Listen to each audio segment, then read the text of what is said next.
சிந்து கவி வந்திருக்கு சொந்தமுள்ள பூங்கொடிக்கு.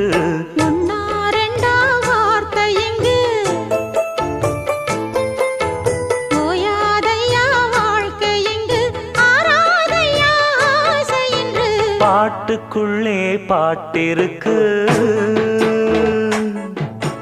படிச்சுக்கத்தா மனசிருக்கு.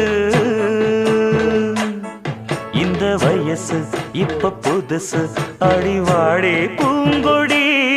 இந்த மாமல் படிக்கும் பாடல் இனிக்கும் சேர்ந்து பாடடி.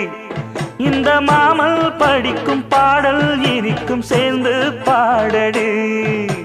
பாட்டுக்குள்ளே பாட்டிருக்கு படிச்சுக்கத்தாம